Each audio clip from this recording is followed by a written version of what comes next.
অপেক্ষা করে বসে আছে। যত কাছে আসছে দেখছে সাদা সাদা সাদা। গুরুর পোশাকটা কি সাদা। গুরুকে শুধু পোশাক সাদা হলে হবে না, ভিতরটা সাদা। প্রিয় দর্শক, আজকের ভিডিওটি অত্যন্ত গুরুত্বপূর্ণ, আর গুরুত্বপূর্ণ হওয়ার কারণে আপনাদের মাঝে শেয়ার করলাম। আপনারাও দেখবেন এবং অন্যকে দেখার জন্য ভিডিওটি সবার মাঝে শেয়ার করে দেবেন। ধন্যবাদ সবাইকে, ভালো থাকবেন। শুধু বললে হবে না, বাবা জন্মাষ্টমী অনুষ্ঠান হবে, এবছর একটু বেশি করে দিস, বড় বড় দল করেছি। আমাদের ডাকার দরকার নেই, আমরা তো ধান্দাবাজ। সত্যি কথা বলছি, স্টেজে দাঁড়িয়ে আমরা ধান্দাবাজ। দুটো খারাপ, দুটো মন্দ, দুটো ভালো কথা বলে আপনাদের ইনকাম করা অর্থ কয়েক ঘন্টার ভিতরে আমরা লুট করে নিয়ে চলে যাই। ভক্তি করার জন্য, শ্রদ্ধা করার জন্য আমাদের মতন ফ্রড মানুষের কোনো প্রয়োজন নেই।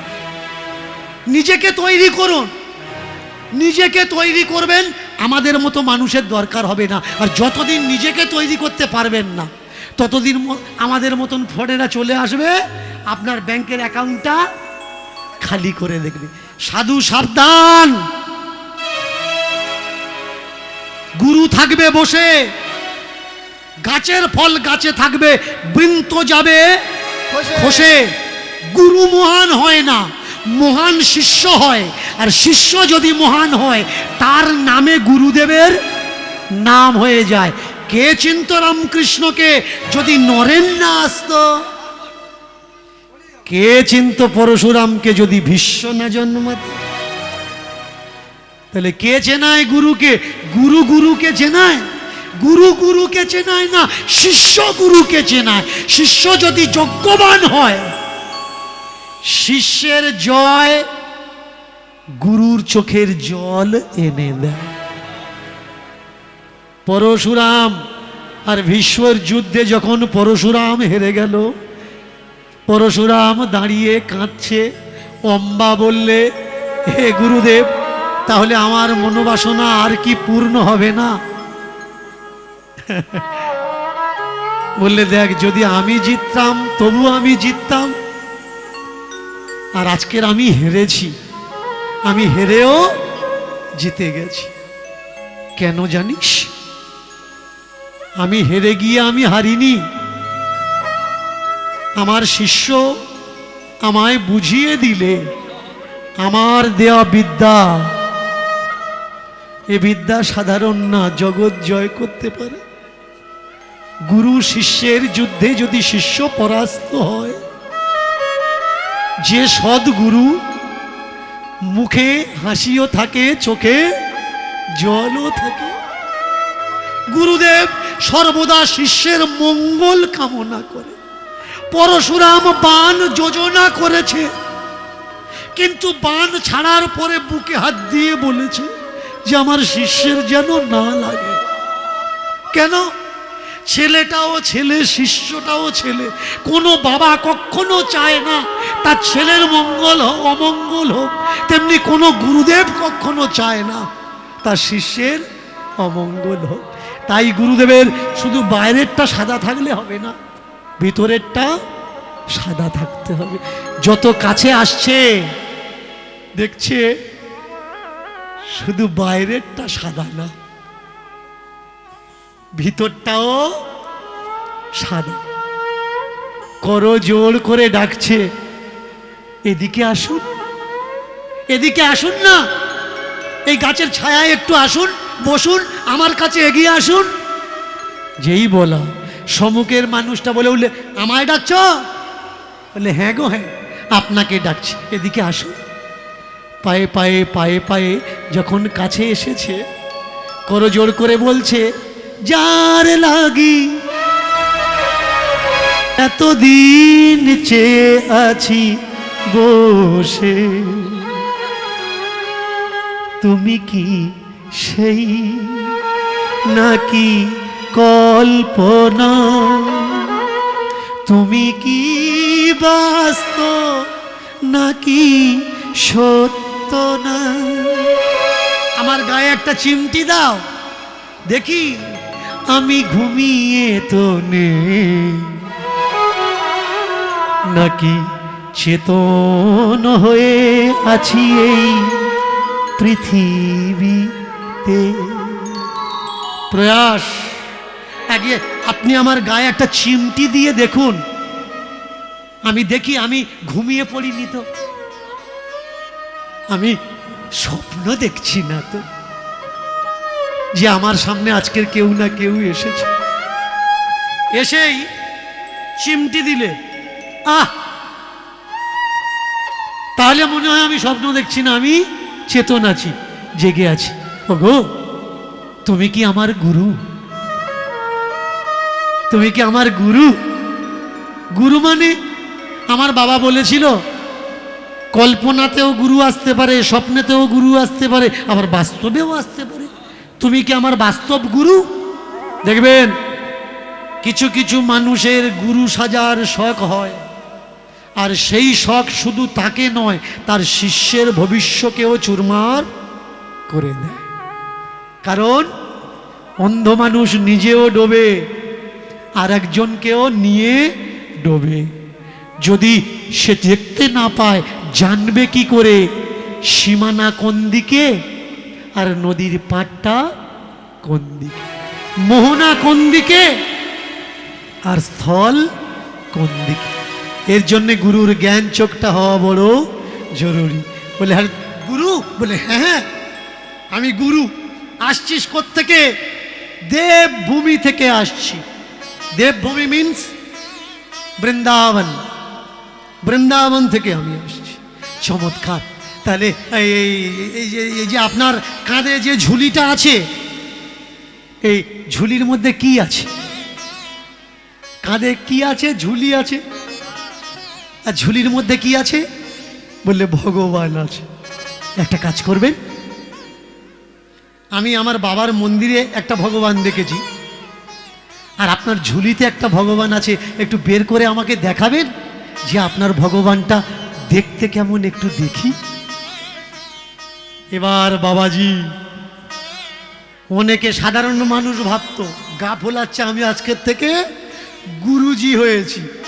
শুধু গুরুজি না, ঝোলার ভিতরে ভগবান। যারা ঝোলার ভিতরে ধ্যান ধারণা রাখে তারা কখনো গুরু নয়, তাদেরকে ঝোলা ছাপ বলা হয়। ধ্যান যারা এই দিকে রাখে, ধ্যান যারা ওই দিকে রাখে, তারাই প্রকৃত গুরু হয়। কষ্ট লাগে কোন জায়গায় জানেন? আজকের আমাদের সনাতন ধর্মের গুরুবর্গ যারা যারা দীক্ষা দিচ্ছে, আপনাদের এদিকে আছে কিনা জানি না, আমি অনেক দিকে যাই, দেখি দীক্ষা দেওয়ার পরে বলে দেয় কারোর হাতে খাওয়া যাবে না, অদীক্ষিতের হাতে জল খাওয়া যাবে না। অদীক্ষিতের হাতে যদি তুমি জল খাও, তোমার ভজন সাধন, তোমার কল্পনা, তোমার ভাবনা নষ্ট হয়ে যাবে। তুমি অদীক্ষিতের ছোঁয়া স্পর্শ নেবে না। এবার বলুন তো, যারা দীক্ষা নেওয়ার পরে অন্যজনের হাতে জল খাও না, তোমার সাধন ভজন নষ্ট হয়ে যাবে বলে, তাহলে শক্তি বেশি কার? যে দীক্ষা নিয়েছে তার, নাকি যে দীক্ষা এখনো নেয়নি তার? তাহলে দীক্ষার এমন কোনো পাওয়ার নেই কি যে দীক্ষা দেওয়া মানুষ ছুঁয়ে দেবে, অদীক্ষিত পবিত্র হয়ে যাবে? যে এক কলে আমরা জল খাচ্ছি, একই পুকুরে স্নান করছি, একই বাজারে বাজার করছি, তবু বলছি তোমার হাতের জল খাবো না, তোমার ছোঁয়া আমি নেব না। তোমাকে বলে দিচ্ছে মাছ মাংস খাওয়া যাবে না, মাছ মাংস খাওয়া যাবে না। আচ্ছা, তোরা মাছ মাংস খাবি না, কলের জল তো খাস, কলের জল তো খাস, তা কলের ওয়াশারটা কিসের লাগানো? ও তো চামড়া দিয়ে তৈরি। তা চামড়া ধোয়া জল খাচ্ছিস, অসুবিধে নেই, মাছ মাংস খেলে অসুবিধে? তুমি বলবে আমি পুকুরের জল খাবো, তা পুকুরে তো এমনি মাছ অটোমেটিক স্নান করছে 24 ঘন্টা, এতে চামড়া ধোয়া জল, ওতে মাছ ধোয়া জল, এবার কোন দিকে যাবি বল? তবু বলছে তোদের হাতে খাবো না। ঠিক আছে, তোরা আমাদের হাতে খাবি না, তোরা এক ঘুরে তোদের সমাজ আলাদা করে নিয়েছিস, তাহলে তোদের অনুষ্ঠানের সময় আমাদের কাছে চাঁদা চাস কেন? আমার টাকাতে অসুবিধে নেই, আমার খাবার জলেতে অসুবিধে। এই ধর্মটা বৈষ্ণব ধর্ম না। এই ধর্মটা কি ধর্ম জানেন? ভালো করে মন দিয়ে শুনুন, এই ধর্মটা ব্রাহ্মণ ধর্ম। এটা আমার মুখের কথা না, শত শত ঐতিহাসিকদের কথা, যে ব্রাহ্মণরা সেদিন থেকে আজও পর্যন্ত সমাজকে যেমন ঘৃণা করে, নিচু দেখায়, ছোট দেখায়, যে আমরা সব থেকে বড় আর তোরা নির্জাত, সেই ধর্ম এরা পালন করে। ব্রাহ্মণ ধর্ম পালন করে নিজেকে বৈষ্ণব বলে দাবি করে।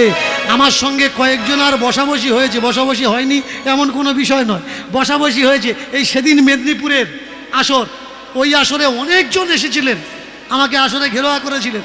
ঘেরোয়া করে বললে, ব্রাহ্মণ কোত্থেকে হয়েছে জানেন? ব্রাহ্মণ ব্রহ্মার মুখ থেকে হয়েছে। ভালো করে শুনুন, পিতামহ ব্রহ্মার মুখ থেকে ব্রাহ্মণ হয়েছে, হাত থেকে ক্ষত্রিয় হয়েছে, পেট উরোর থেকে বৈশ্য হয়েছে, শূদ্র হয়েছে পায়ের থেকে। চারটে জাত, জাত কিন্তু চারটে না। জাত কটা? জাত হচ্ছে ছটা। ছটা কি কি?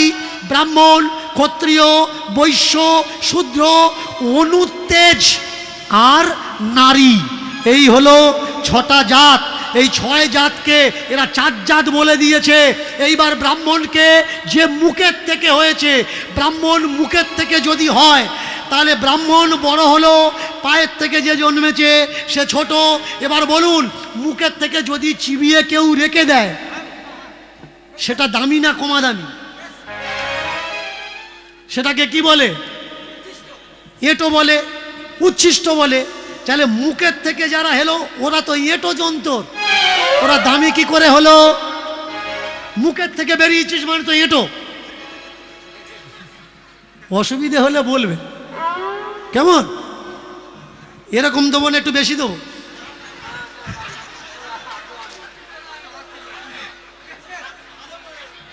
হাত তোলা লাগবে না কিন্তু, হাত তোলা লাগবে না, কেমন? হরি বলা লাগবে না। আগে হরিকে জানুন, হরিকে শিখুন, হরিকে ভালোবাসতে শিখুন, তারপরে বলা লাগবে না হাত তোলো। হাতটা কোন সময় তোমার অজান্তে উঠে যাবে তুমি বুঝতে পারবে না। যে ঘন ঘন হাত উঁচু করতে বলে ও কীর্তনিয়া না। যার কীর্তন শোনার পরে হাত অটোমেটিক ওপরে উঠে যায় তাকে বলে কীর্তনিয়া। বলে বুঝিয়ে কখনো হাত তোলানো যায়? হাত তোলানো যায় না। তাহলে তাকিয়ে দেখুন, হলো কি? ব্রাহ্মণ ধর্ম। এরা বলল কি আমরা শ্রেষ্ঠ আর তোমরা নিকৃষ্ট। কেন? আপনার বাড়িতে একটা ব্রাহ্মণ এসেছে পূজা করতে, ব্রাহ্মণের ছেলে এসছে, বয়সটা কত? 16-18 বছর। আপনার বয়স কত? 80 বছর। 80 বছরের ঠাকমা 16-18 বছর ছেলেকে ঘটি এনে জল ধুয়ে প্রণাম করছে। লজ্জা করে না আপনার? যে ছেলেটার পায়ে ধুয়ে দিচ্ছে তার না হয় লজ্জা নেই, কিন্তু 80 বছরের ঠাম্মা দিদিমা লজ্জাটা আপনার থাকার দরকার। আমি বলার পরে কয়েকটা মানুষ আমায় বলেছে ব্রাহ্মণদের পা ধুইয়ে দেবো, ওতে অসুবিধে কোথায়? ওরা তো পূজা করতে এসছে। আমি বললাম পূজা করতে এসছে, ওরা মাইনে নেয়। ওরা মঙ্গল করতে এসছে, ওরা মঙ্গল করে মাইনে নেয়। ওরা পুজো করে অলক্ষের মঙ্গল করছে। কিন্তু তোমার জমিতে যে ধান কাটছে, তোমার জমিতে যে ধান রুইয়ে দিচ্ছে, ধান তুলে এনে বাড়িতে দিয়ে পিঠে দিয়ে তোমার অন্ন যে জোগাচ্ছে, সেই চাষিকে কখনো এক গ্লাস জল দিয়ে পা ধুইয়ে দিয়েছ? পা ধুইয়ে দাওনি কেন? ও তোমার মুখের খাবার বয়ে দিয়ে গেল কেন? কি ও ব্রাহ্মণ নয়?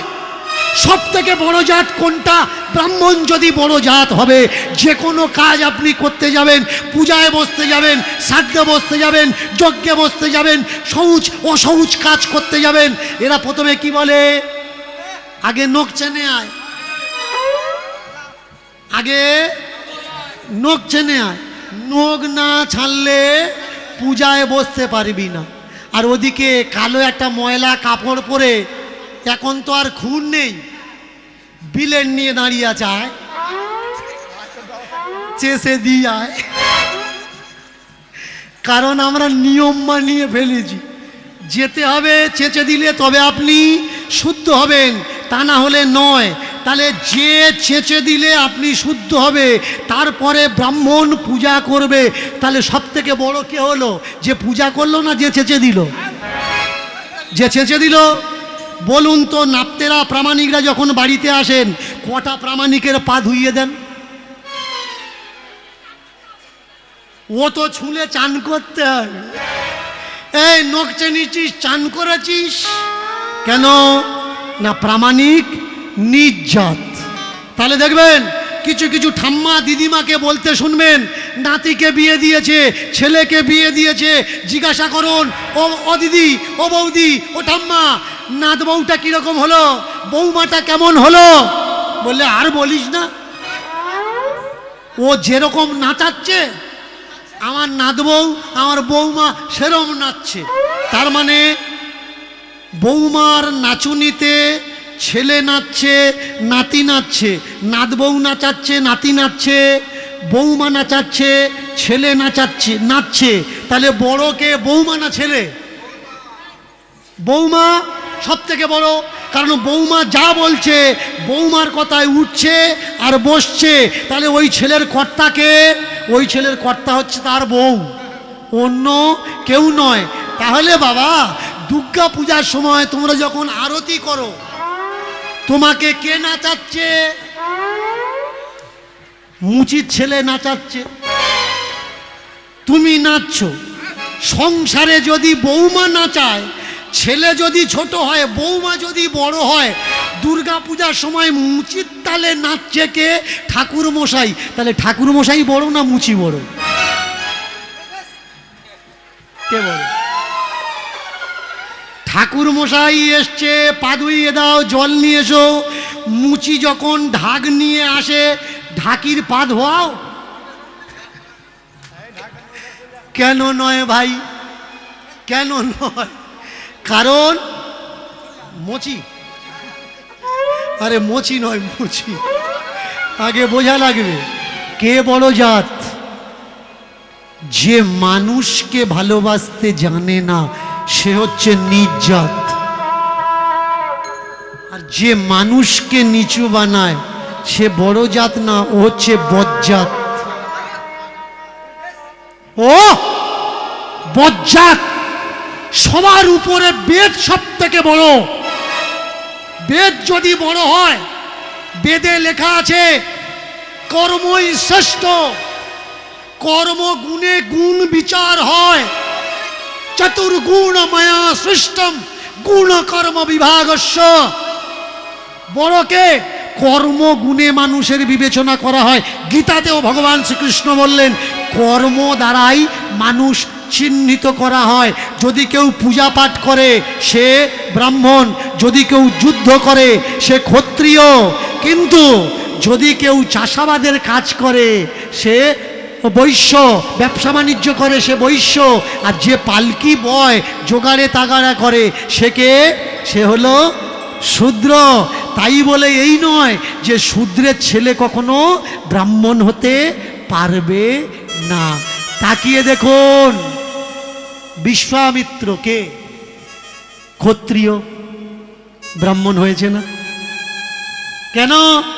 সে মন্ত্র উচ্চারণ, পূজা করার ক্ষমতা তার হয়ে গেছিল।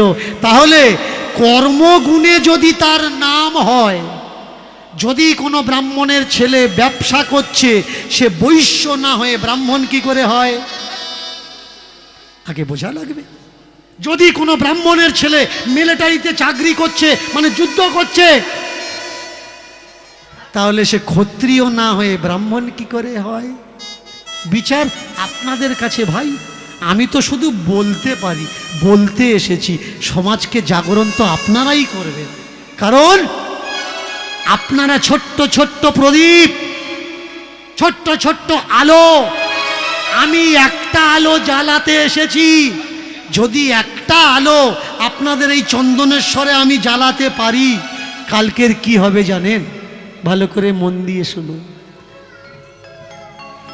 একটি প্রদীপ যদি জ্বালাতে পারি, হাজার প্রদীপ জ্বলে উঠবে, হাজার প্রদীপ জ্বলে উঠবে।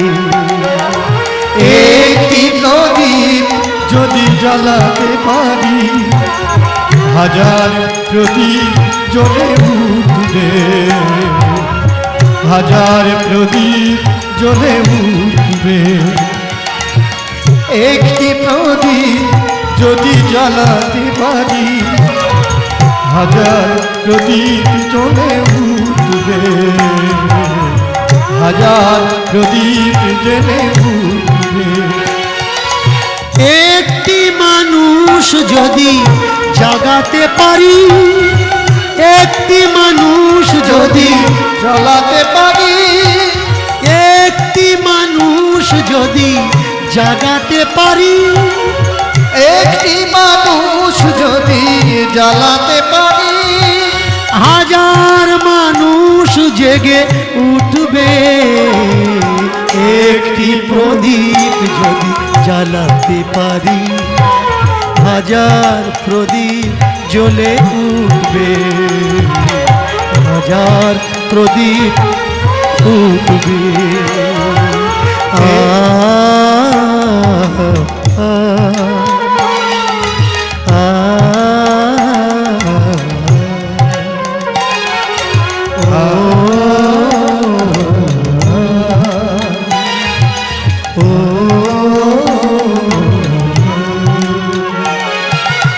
ওগো গুরুদেব করুণা করো এই কেশবের, ওগো গুরুদেব করুণা করো এই কেশবের, ওগো গুরুদেব করুণা করো এই কেশবের, ওগো গুরুদেব করুণা করো এই কেশবের। আমি তোমার চরণ আশ্রয় করে, আমি তোমার চরণ আশ্রয় করে, আমি তোমার কৃপা আশ্রয় করে, আমি তোমার কৃপা আশ্রয় করে যাব ভব পারে, যাব ভব পারে। মূর্তি তো কিছু বলছে না। ওরে বাপ, মূর্তি কেন বলবে? মূর্তি তো শ্রদ্ধার চিহ্ন মাত্র। বুঝলাম না বাবা। শোনো, মন্দিরে যে মূর্তিটা আমরা পূজা করছি, এটা ভগবান নয়, ভগবানের মূর্তি মাত্র। যেমন আমি তোমার বাবা, তুমি যদি আমার কোনো ছবি তৈরি করো, ওই ছবিটা কি তোমার বাবা না বাবার ছবি? বললে বাবা ছবিটা তুমি নাও, ওটা বাবার ছবি মাত্র। সেই ছবির ওপরে যদি কেউ অত্যাচার করে, টর্চার করে, ছবি কি প্রতিশোধ নিতে পারে? নিতে পারে না। ওটা বাবা নয়, ওটা বাবার ছবি মাত্র। তদ্রূপ এই যে মন্দিরে আমরা মূর্তি পূজা করি, এটা কি? এগুলো হলো শ্রদ্ধা, যে তুমি তাকে কতটুকু শ্রদ্ধা করো। বাবা এই যে ফল ফুলগুলো দিলে, এই যে নৈবেদ্য দিলে, আরতি করলে, সত্যি কি ভগবান খায়? জানিস রে কেশব, ভগবান খায় না। তবুও দিই কেন? দেওয়াটা হলো শ্রদ্ধার লক্ষণ, যে দেখো হে জগৎ শ্রেষ্ঠ পুরুষ, হে যুগ পুরুষোত্তম, আমার সংসারে যা জুটেছে আমি তোমাকে না দিয়ে গ্রহণ করব না। এটা হলো শ্রদ্ধা। এই মূর্তি পূজা এটা কাদের সংস্কার? এটা সনাতনীদের সংস্কার। তাই আজও পর্যন্ত প্রত্নতত্ত্ববিদেরা, আর্কোলজিস্ট এভিডেন্স খোঁজার জন্যে মাটি যখন খোদাই করে মূর্তি ওঠে। কেন? ভারতবর্ষের মানুষ মূর্তি পূজা করতে ভালোবাসে, মূর্তিতে তার ভগবানকে দেখতে ভালোবাসে। তবে হ্যাঁ, আপনার ইতিহাস জানা লাগবে মূর্তির, কোন মূর্তি পূজা করবেন আর কোন মূর্তি পূজা করবেন না। আপনাদের এই কাছেই একটা বড় মন্দির আছে দক্ষিণেশ্বর, বাবা দক্ষিণেশ্বরের মন্দির, বেশি দূরে না কিন্তু। আর এই দিকে চলে যাবেন দক্ষিণের দিকে, একটা মন্দির আছে বামন গাজীর মন্দির। বামন গাজীর মন্দিরে অনেকে ধাড়ি ধাড়ি মোরগ নিয়ে যায়, ওদের পেঁচড়া করা আছে, ছেড়ে দেবেন, ওরা ধরে নিয়ে পেঁচড়ার মধ্যে দিয়ে দেয়। বামন গাজীর পূজা বাংলায় হওয়া উচিত না। কেন উচিত না? এর জন্য বনবিবি গ্রন্থটা পড়বেন। যিনি দক্ষিণেশ্বর তিনি বাংলার রক্ষা করেছেন নাকি বামন গাজী বাংলার ক্ষতি করেছেন? এই সুন্দরবন অঞ্চল অনেক বিস্তৃত এরিয়া, এই সুন্দরবনকে রক্ষা কে করেছেন? দক্ষিণেশ্বর। সেই দক্ষিণেশ্বরকে আমরা কিন্তু পূজা করি না, জানি না, চিনি না, কিন্তু বামন গাজী মন্দিরে পূজার জন্য আমরা ছুটে যাই। এই বামন আর গাজীকে, একজন মুসলমান একজন হিন্দু, দুজন মিলে চক্রান্ত করে দক্ষিণেশ্বরকে মেরে ফেলে। আর আমরা কাদের পূজা করছি? যে আমাদের রাজা, যে আমাদের রক্ষার ভার নিয়েছিল, তাকে যারা হত্যা করেছে তার হত্যাকারীকে আমরা পূজা করছি আজও পর্যন্ত। এ পূজা বন্ধ হওয়ার দরকার। বাবা, এই যে আমরা পূজা করছি, দেবতা খায়, ভগবান খায় না রে বাবা, ভগবান খায় না। কিন্তু ভগবানকে তুমি কতটা বিশ্বাস, কতটা একাগ্রতা দিতে পারো, এটা তোমার কাছে তোমার পরীক্ষা মাত্র, এছাড়া আর অন্য কিছু না। ধন সম্পদের মধ্যে ছিল কিছু গোধন সম্পদ, গরু বাছুর। ওই ছোট্ট ছেলেটাকে নিয়ে চড়াতে যায়, আবার বিকালবেলা ফিরে আসে। দুই বাবার ছেলেতে রুটি করে নিয়ে যায়, রুটি খায়, আবার গরু নিয়ে সন্ধ্যার সময় চলে আসে। একদিন ছেলে বাবাকে জিজ্ঞাসা করছে, বাবা ওই যে সেদিন বলেছিলে ভগবান মূর্তি পূজা প্রসাদ ভক্তি শ্রদ্ধা, তখন অতটা বুঝতে পারিনি, একটু বলবে বাবা? কি? আচ্ছা, তুমি যে এই ভগবানকে এত ভক্তি শ্রদ্ধা করো, এই শ্রদ্ধাটা আমার ভিতরে কি করে আসবে? আমার ভিতরে কি করে আসবে? বলে কারোর মাধ্যম দিয়ে আসবে। সে মাধ্যমটাকে বলে যে কেউ হতে পারে। কেন তোমার থেকে আমার আসবে না? বলে শোন, বেশিরভাগ বাবা ছেলেতে হয় না। যদি হতো তাহলে দীক্ষা দেওয়ার জন্য অন্য কারোর ডাকতে হতো না, বাবা ছেলেকে দিয়ে দিত। কেন? এই গুরুর যে সম্পর্ক, গুরু আর শিষ্যের সম্পর্ক, এই সম্পর্কটা যদি একটু দূরের হয় তাহলে পবিত্রতাটা বজায় থাকে, একে অন্যের কথা শোনে। তাহলে বাবা এক কাজ করো, আমাকেও গুরুকরণের ব্যবস্থা করে দাও, আমাকেও গুরু ধরে দাও। যেই বলেছে আমাকে গুরু ধরে দাও, বললে গুরু কে কাকে ধরে দেবে? গুরু কি পৃথিবীতে আছে রে? গুরু পৃথিবীতে নেই। বলে তাহলে গুরু কোথায়? বলে গুরু আছে উপরে। কে? বললে এই যে যারা আমরা গুরু সাজছি, মানুষ গুরু কখনো গুরু না।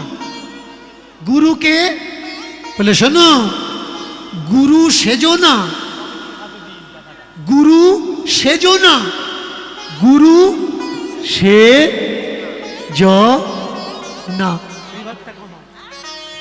গুরু সেজো না, গুরু সেজো না। সেজন বিনে এই পৃথিবীতে গুরু নেই একজন। ধ্রুব, প্রহ্লাদ সাধারণ রক্ত মাংসের মানুষ, তাকে দীক্ষা দেয়।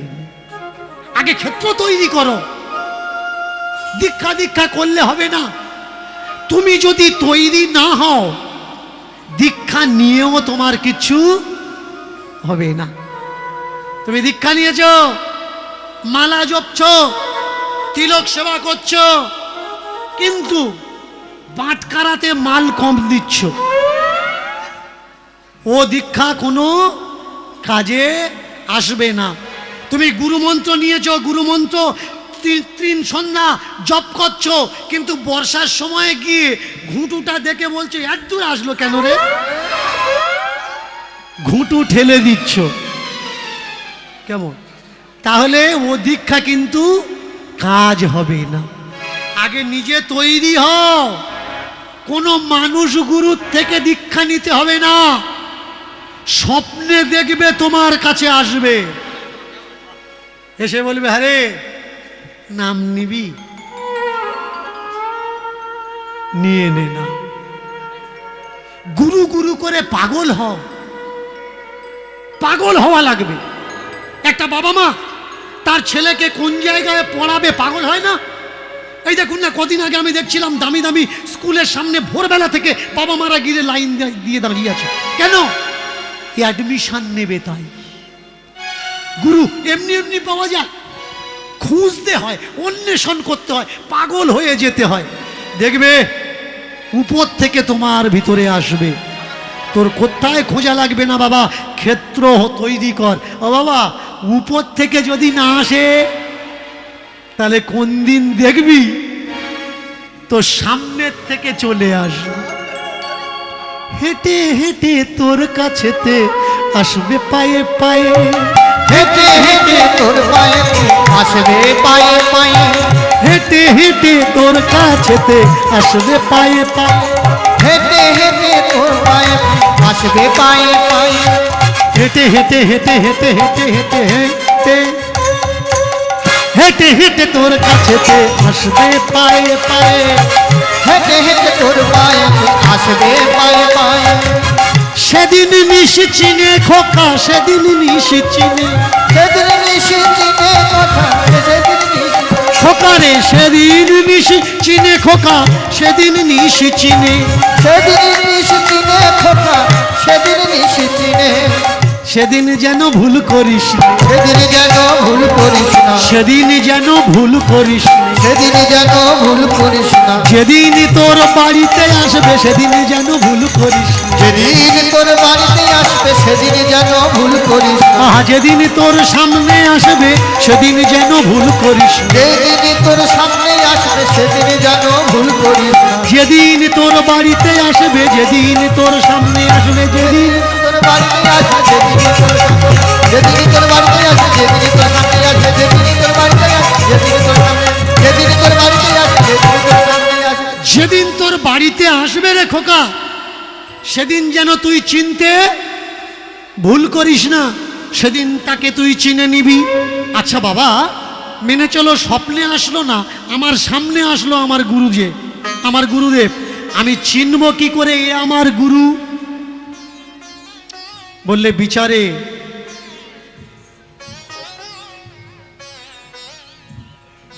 বুদ্ধিতে, বিবেচনায় বোঝা যায় এ আমার গুরু। বলে বাবা আর একটু পরিষ্কার করে বলে দাও। বলে শোন বাবা, তোর মতের সঙ্গে তার মত একমত হয়ে যাবে। ভালো করে শুনুন মায়েরা, কে গুরু, কে কার গুরু, আর কার থেকে আশ্রয়ী হবেন। তোমার বিচারের সঙ্গে তার বিচার মিলে যাবে। তাকে প্রথম দেখার পর মনে হবে এনাকে আমি আগের থেকে জানি, আমি চিনি। এনার চলাফেরা, চালচলন, খাওয়া দাওয়া, মুখের মিষ্টি হাসি, এ আমার জন্মান্তরের চেনা। শুধু তাই নয়, তোমার প্রশ্নের উত্তর ভক্তি এবং যুক্তি, বৈজ্ঞানিক দর্শন দ্বারা যেজন খণ্ডন করে সহজ সরলভাবে তোমার চিত্তকে জয় করতে পারবে, সেই তোমার গুরুদেব। আর সে যখন তোমার সামনে আসবে, সেদিন যেন তুমি তাকে ছেড়ে দিও না। মনে থাকবে তো? বলে হ্যাঁ, মনে থাকবে। বাবার শরীর চলতে চলতে অসুস্থ হয়ে গেল। ওই ছোট্ট ছেলেটা একা গরুগুলো নিয়ে যায় মাঠে, ফিরে আসে সন্ধ্যায়। প্রতিদিন 4 খানা করে রুটি নিয়ে যায়, খাওয়ার পরে সন্ধ্যা পর্যন্ত গরু চড়ায়, আবার গরুগুলো নিয়ে বাড়িতে চলে আসে। এইবার আস্তে যেতে যতক্ষণ গরুগুলো খায়, একটা বাপলা গাছের ছাওয়ায় বসে চিন্তা করে, ঠাকুর এ জন্মে কি গুরু পাবো না? স্বপ্নে যদি নাই বা পাই, বাস্তবে তো এসো, সচক্ষে তোমায় দেখি। বাস্তবে তো এসো, সচক্ষে তো দেখি। দিন যেতে যেতে একদিন দেখলো দুপুরবেলায় সবে রুটিগুলো খাওয়া দাওয়া করে বাবলা গাছের ছাওয়াতে বসে আছে, আর দূর থেকে তাকিয়ে দেখে একজন বাবাজি আসছে। হরি নাম তৎসৎ, নাম সত্য নামম কেবলম বলম, নাম পরমম ব্রহ্ম, ব্রহ্মৈ পরম নামম, ব্রহ্ম সিদ্ধি প্রদায়ন, ব্রহ্ম জগত সমান। নাম করতে করতে এগিয়ে আসছে। এ দূর থেকে দেখে বললে, এতদিন কেউ আসেনি, এত বছর কাউকে দেখতে পাইনি, বাবার আমি কত বছর গরু চড়াচ্ছি, নিশ্চয়ই এ আমার গুরু হবে।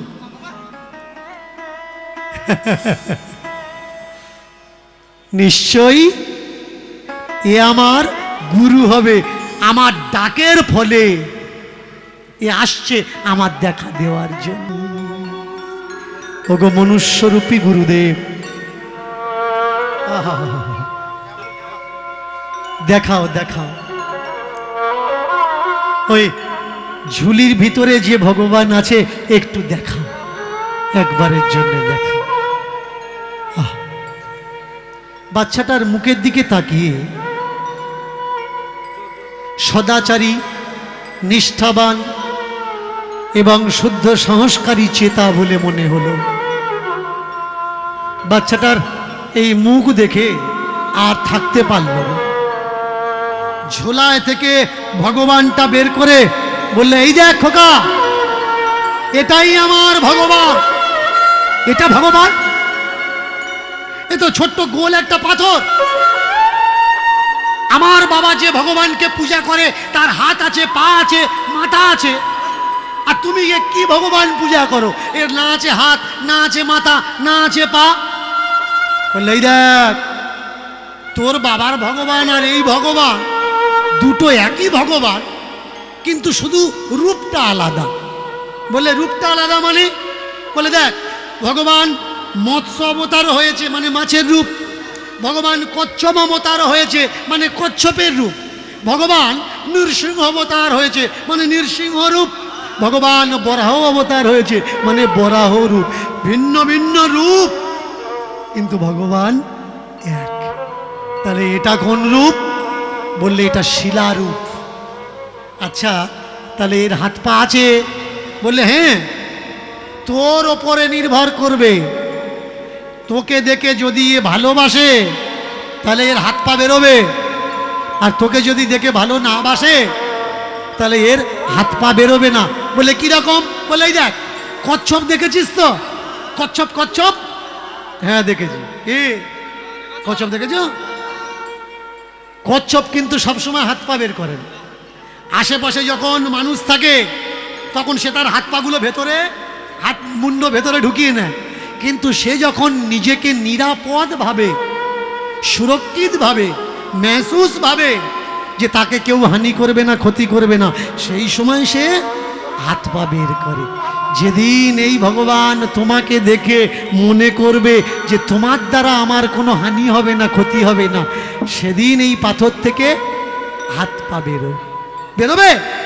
তাহলে ও গুরুদেব এক কাজ করো, এবার দাও দেখি হাতে দাও, কি হাতে দাও, দাও দেখি হাতে দাও, দাও দেখি হাতে দাও, ঝুলির ভগবান দাও দেখি হাতে দাও, ঝুলির ভগবান দাও দেখি হাতে দাও। দাও দাও দাও আমার হাতে দাও। এবার গুরুদেব দেখলে আমার কাছে তো অন্য ভগবান নেই, এই একটাই ভগবান, এখন এর হাতে দেবো, এর বয়স অল্প, আর ভগবান পেয়ে যদি এ দৌড় লাগায়, এ যত জোরে ছুটবে আমি কি অত জোরে ছুটতে পারবো? নিশ্চয়ই পারবো না। এর জন্য খোকা, ভগবান হাতেটাতে দেওয়া যাবে না, দূর থেকে দেখ। বলছে সত্যি বলছি গুরুদেব, হাতে দাও, আমি তোমায় ফিরিয়ে দেব। ভালো করে খেয়াল করুন গুরুর কথা আর শিষ্যের কথা। গুরুদেব বলছে ভগবান তোর হাতে দেবো না, আর শিষ্য বলছে ভগবান হাতে দাও, আমি তোমায় ফিরিয়ে দেব। তার মানে কি ভগবানকে কে ফেরাতে পারে? গুরুদেব পারে না। ভগবানকে ফেরাতে পারে একমাত্র শিষ্য। শিষ্য ছাড়া ভগবানকে কেউ মানাতে পারে না। প্রমাণ কুরুক্ষেত্রের ময়দান, ভগবান চরিত্র আপনারা জানেন। যখন পিতামহ ভীষ্মের ওপরে ভগবান ক্রুদ্ধ হয়েছিলেন, শান্ত কে করেছে? শিষ্য করেছে, গুরু কিন্তু করেনি। আজকে তাকিয়ে দেখুন, শিষ্য বলছে ভগবান দাও, গুরুদেব কথা দিচ্ছি ভগবান ফিরিয়ে দেব। ছলনা করলেন গুরুদেব। গুরু কিন্তু কারোর সঙ্গে ছলনা করে না, আর ছলনাকারী গুরুদেব কখনো শিষ্যের মঙ্গলকারী গুরু হতে পারে না। ছলনা করলেন কি? খোকা তোর বাড়ি কোথায় বল, তোর বাড়ি কোথায় বল, বাড়ি কোথা বল, তোর বাড়ি কোথায়, তোর বাড়ি কোথায় বল, বাড়ি কোথায় বল, বাড়ি কোথায় বল, তোর বাড়ি কোথায় বল, বাড়ি কোথায় বল, বাড়ি কোথায় বল, বাড়ি কোথায় বল, তোর বাড়ি কোথায়, তোর বাড়ি কোথায় বল, বাড়ি কোথায় বল, বাড়ি কোথায় বল, তোর বাড়ি কোথায় বল। কে কাকে জিজ্ঞাসা করছে? মায়েরা এবার কিন্তু কথা বলা লাগবে। গুরুদেব শিষ্যকে জিজ্ঞাসা করছে তোর বাড়ি কোথায় বল, আর শিষ্যের নাম কি? কেশব। আজকের আপনারা যে বাড়িতে এসেছেন, এ বাড়িতে এসেছেন কেমন? এই যার বাড়ি কীর্তন শুনতে এসেছেন, সুজিত তরফদার, আর আমাকে এখানে যে রিকোয়েস্ট করে এনেছে নিতাই ক্যানিংয়ের। তো যাই হোক, বাড়িতে গিয়ে দেখলাম বাড়ির কন্ডিশন খারাপ, তবুও কীর্তন দিচ্ছে। টাকা পয়সা অনেকের আছে, কিন্তু মন থাকতে হবে। মন কি সকলার আছে? কিন্তু আমাদের প্রত্যেকের মন থেকে আমরা যদি অল্প অল্প করে মন ওকে ধার দিই, তাহলে কিন্তু ওর মনটা আরো বড় হবে। মন is not mind, don't mind all of you. মন ইজ মানি। মন থাকে কোথায়? এখানে দিলের ভিতরে। পকেট থাকে কোথায়? ডান দিকে। পকেটের ভিতরে কি থাকে? মন থাকে। একটা ভিতরের মন, একটা বাইরের মন। অন্তর্জগতে ভিতরের মন দিতে হয়, বাইরের জগতে বাইরের মন দিতে হয়। আমাদের যার যেমন সামর্থ্য, আমরা যদি অল্প অল্প করে মন ওকে ধার দিই, আজকের চলে যাওয়ার সময় আমার মতন লাখো দীনকৃষ্ণ ঠাকুর ও এক জায়গা করার ক্ষমতা রাখে। যদি আপনারা ওকে মন ধার দেন, ওর সাধ্য নেই কিন্তু। আর আপনারা সবাই যদি মন ধার দেওয়া বন্ধ করে দেয়, তাহলে দুদিন বাদে কিন্তু ও বিক্রি হয়ে যাবে। 10 টাকা দিলে দীনকৃষ্ণ ঠাকুর আসবে না, দীনকৃষ্ণ ঠাকুরের মতো কীর্তনীয়ারা আসবে না। কিন্তু আপনারা সবাই মিলে যদি 10-20 টাকা, 100 টাকা, 200 টাকা ওকে দেন, আমার মতো 100 দীনকৃষ্ণ ঠাকুর এখানে আসতে বাধ্য হবে। তাই অনুরোধ করব, যদি ওদের কেউ আপনাদের ভিতরে যায়, কাউকে খালি হাতে ফেরাবেন না। বা যদি ভিতরে আসতে পারে ভালো, যদি নাও আসতে পারে, আপনারা আসার সময় বা যাওয়ার সময় কিছু দিয়ে যাবেন, যেন না দিয়ে এখান থেকে যাবেন না। ওকে দিন, যারা মনে করবেন আমার দেবেন, আমি দাঁড়িয়ে থাকবো, আমাকেও দেবেন, না দিয়ে যেন যাবেন না। মন গুরুদেব আমি নেব না,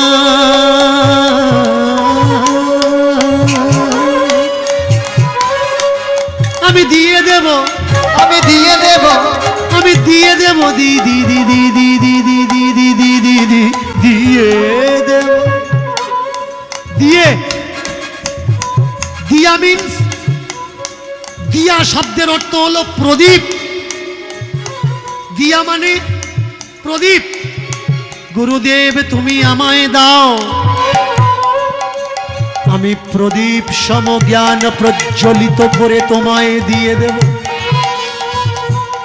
তুমি যে জ্ঞান আমায় দেবে, সেই জ্ঞান আমার অন্ধকারে থাকবে না, আলোয় প্রকাশ হবে, প্রকটিত হবে, দিব্য জ্যোতি প্রকাশ পাবে। এই জগতে শুধু আমার নয়, তোমারও নাম হবে। দাও দাও গুরুদেব। গুরুদেব জিজ্ঞাসা করছে, তোর বাড়ি কোথায়? শিষ্য বলে উঠলে, কোন বাড়ি? একটাই আছে বেড়ার বাড়ি, আর একটাই আছে খাঁচার বাড়ি। ওগো আমার গুরুদেব, বেড়ার বাড়ি থেকে রোজ সকাল বেলা চলে আসি, সন্ধ্যা বেলায় ঢুকে যাই, কিন্তু এই খাঁচার বাড়িতে আমি কোনো সময়ে ঢুকেছি, কিন্তু এই খাঁচার বাড়ি, খাঁচা ছেড়ে কোনখানে যাবে সেই ঠিকানা তো আমার জানা নেই। ওগো গুরুদেব তোমার যদি জানা থাকে তুমি বলো, এই খাঁচা ছেড়ে আমি যেদিন যাব সেই অজানা ঘুমের দেশে, সেদিন আমার ঠিকানাটা কোন ঘর হবে, সে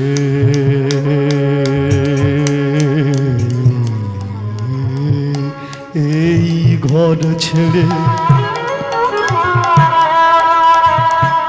এসেছিলাম মায়ের গর্ভে, রক্ত মাংস চামড়ার ঘরে। যেদিন এখানকার লীলায় আমার সঙ্গ হয়, কোন ঠিকানা যাব জানা নেই। সত্যি যে আমাদের ঘর কোনটা গুরুদেব আমাদের জানা। অট্টালিকা বানাই, তালার উপরে তালা বানাই, কিন্তু সত্যি ভাই এটা আমাদের ঘর নয়। যে মারা যায়, আশার সিরিয়াল আছে, বড়, মেজ, সেজ, ছোট, সানো, নসানো, কিন্তু যাওয়ার সময় কোনো সিরিয়াল নেই। বড় আগে এসেছে বলে যে বড় যাবে, আর ছোট এসেছে পরে বলে যে ছোটটা পরে যাবে, এরকম কোনো নাম্বার নেই। যেদিন নদীর ওপার থেকে ডাক আসবে, যেদিন যার নাম্বার লাগবে, সেদিন এখানে থাকার সাধ্যটা আর থাকবে। আজকে তুমি টাটা, আজকে তুমি বিড়লা, আজকে তুমি আম্বানি,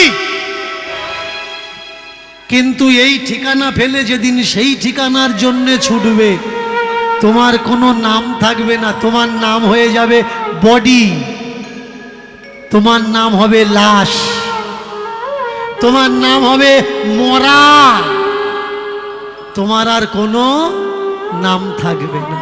গাড়িওয়ালা বলবে বডিটা তোলো, ডাক্তার বলবে লাশটা বের করো, কেউ বলবে না অমুককে বের করো, অমুককে তোলো। ভাই এই যে না, এই যে ঠিকানা, এ ঠিকানা তো আমার নয়। জানি না কোন ঠিকানা যাব গো মরণ হলে, সেই ঠিকানা আছে কোথায়, কে আমাদের দেবে বলে জানি না কোন ঠিকানা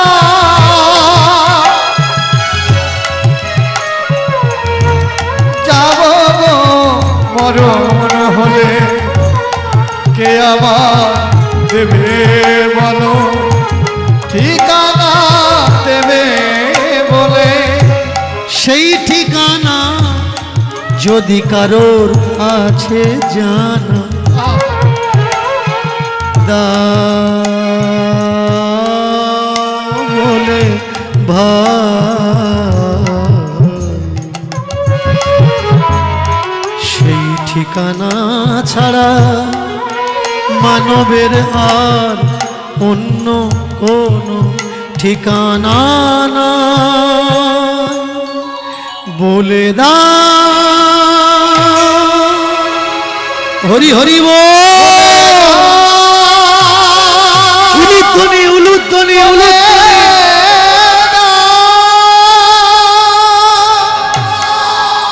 আমরা এখানে আছি, দাদা কাকা বাবা মা আমরা চিনি, কিন্তু এই দেশের পরের যে দেশ, সেই দেশের কে আত্মীয়, কে দাদা, কে বাবা, কে মা, আমরা কেউ জানি। আর পৃথিবীর সব থেকে বড় ব্যবসা কি নিয়ে চলছে? মৃত্যু নিয়ে। না না না না না, মৃত্যু নিয়ে চলছে বড় ব্যবসা। আপনার রোগ থেকে মৃত্যু পর্যন্ত, সুস্থ থেকে অসুস্থ পর্যন্ত। কে বলে ভাই হাওয়া চোখে দেখা যায় না, কে বলে হাওয়াকে ধরা যায় না। যেদিন আপনি দম নিতে পারবেন না, আপনার দম নেওয়ার জন্য হাওয়া ধরে রেখেছে, দম ধরে রেখেছে, সেই দম আপনার কিনে নিয়ে দম নিতে হবে, অক্সিজেন সিলিন্ডার যার নাম। কে বলে হাওয়া ধরা যায়? হাওয়া ধরে রেখেছে, যেদিন আপনি দম নিতে পারবেন না, সেই দম আপনাকে কিনে নেওয়া লাগবে।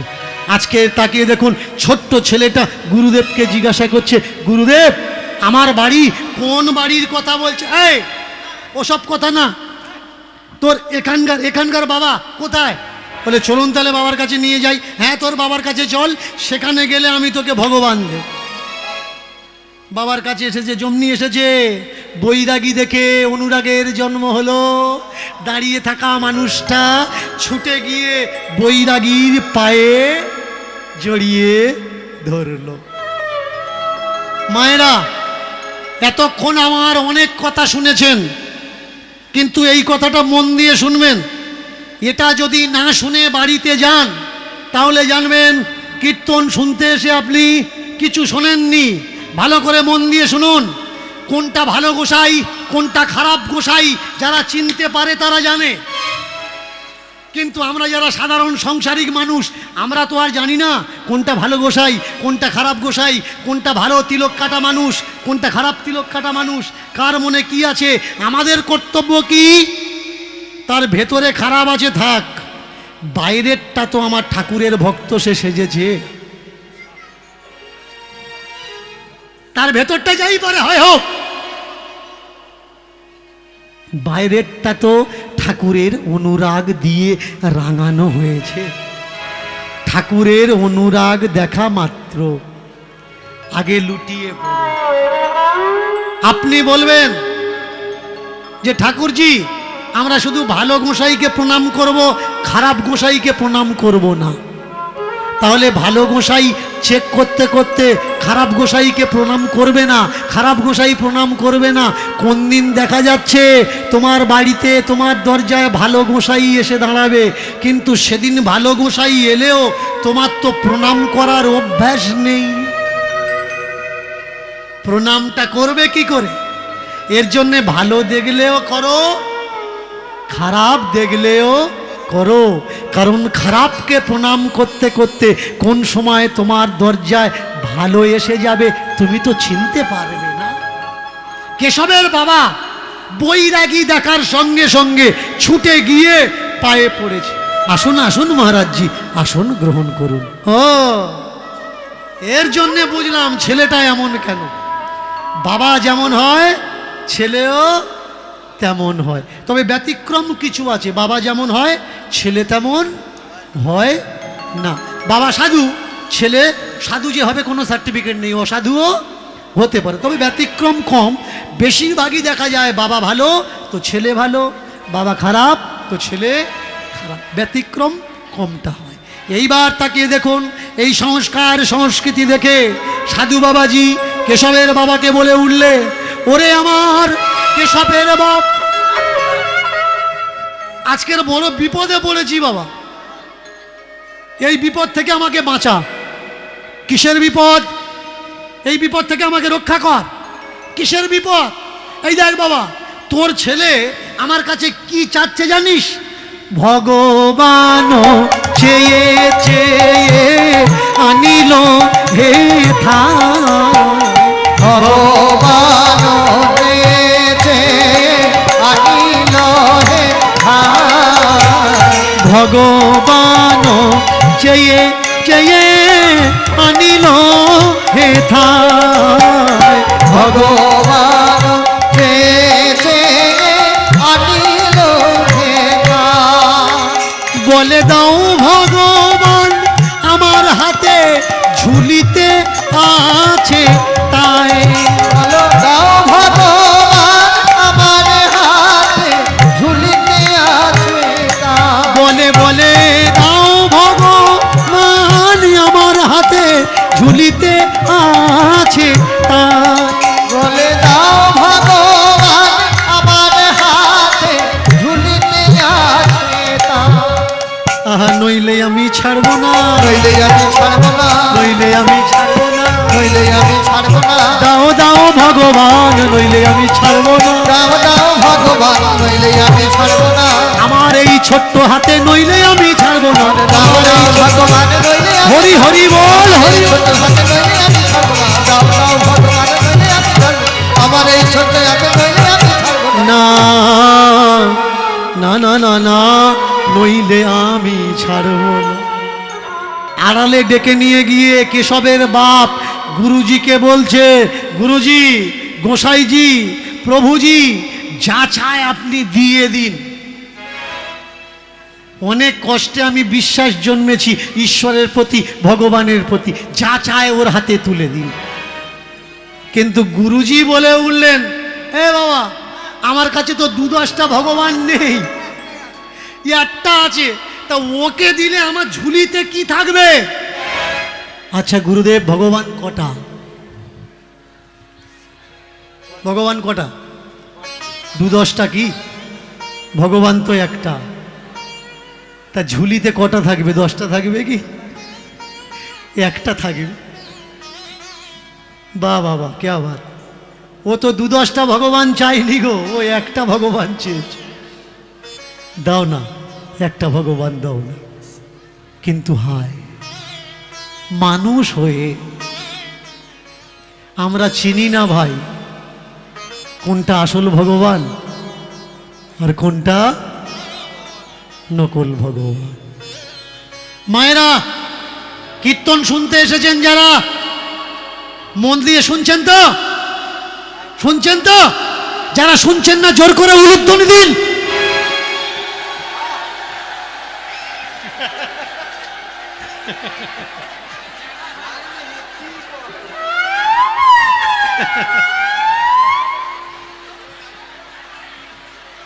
এই দোষটা কিন্তু আপনাদের নয়, দোষটা সুজিতের।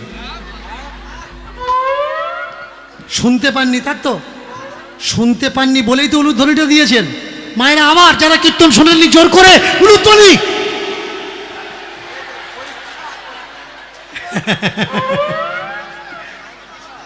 এতক্ষণ বোঝা গেল আমি যা কথা বলেছি কিচ্ছু শোনেনি।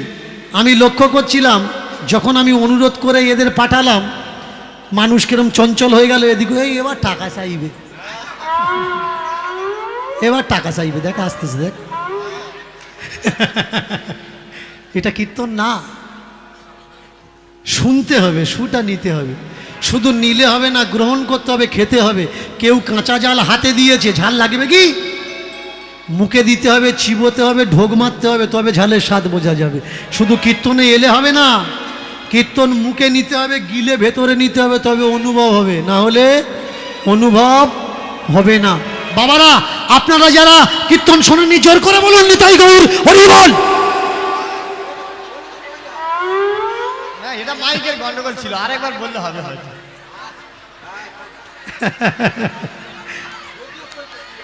এত সহজ ব্যাপার নয়। যে বুদ্ধিমান সে ভালোটা গুড়িয়ে নেয়, আর যে বোকা গড়ে মাল ধরে নিয়ে চলে যায়। কীর্তন শুনতে এসছো, ভালোগুলো নেবে, যেগুলো দাগি পচা খারাপ সেগুলো বাদ দিয়ে যাবে। যারা দাগি পচাগুলো বয়ে নিয়ে বাড়িতে যাবে, কালকে চর্চা করবে বাড়িতে বসে বসে, কীর্তন শুনতে গেলাম কিন্তু সে জিনিস হলো না। কারণ ভাই, সে জিনিস আমি সারাক্ষণ দিচ্ছি, কিন্তু সে জিনিস তুমি নিচ্ছ না। দোষটা আমার না, দোষটা তোমার। এবার গুরুদেবকে বলে উঠছে, আচ্ছা গুরুদেব, ভগবান কটা? ভগবান কটা? বললে ভগবান একটা। তা ঝুলিতে কটা থাকবে? 10টা থাকতে পারে। গুরুদেব বলে বলে, ভগবানকে জানিস? কেশব আর কেশবের বাবা, মন দিয়ে শোনো। তোমরা দুজন, তোমার বয়স হয়েছে আর তোমার অল্প কম বয়স, ভগবান চোখে দেখেছো? মায়েরা যারা যারা ভগবান চোখে দেখেছেন একটু হাত তুলে বলবেন তো। 20 বছর, 30 বছর, 40 বছর ভগবানের সেবা করছেন, জপ করছেন, তপস্যা করছেন, ঠাকুর ঘর মাজা ঘষা করছেন, ভগবান দেখেছেন?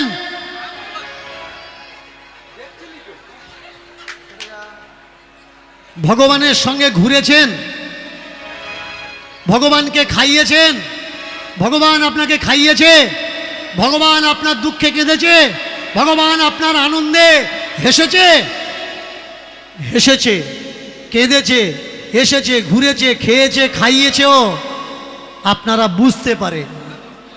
প্রমাণ দিয়ে দিচ্ছি, ভালো করে মন দিয়ে শুনবেন।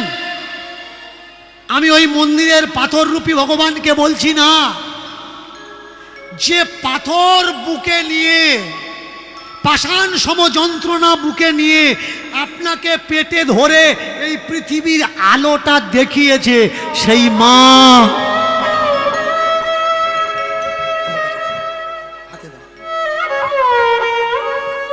সেই মা হলো আপনার ভগবান।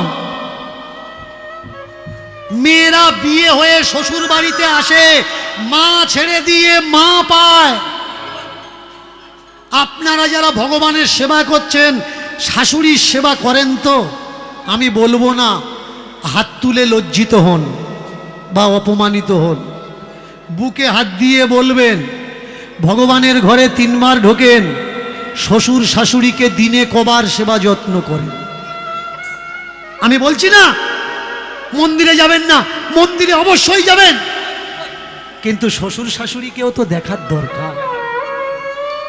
যে ঠাকুরটা খায় না চিনি, মাখন, সানা, সন্দেশ, করতাল বাজিয়ে বাজিয়ে তার কান ব্যথা করে দিলে গোপাল খাও, গোপাল খাও, গোপাল খাও।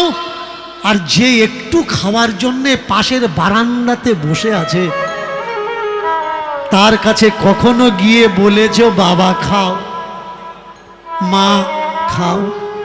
মেলাতে এলেন, কেউ তিলক মাটি কিনে নিয়ে যাচ্ছেন, রাধা চন্দন, অগুর চন্দন, তুলসী চন্দন, বৃন্দাবনের মাটি কিনে নিয়ে যাচ্ছেন, কেউ বা মালা কিনে নিয়ে যাচ্ছেন।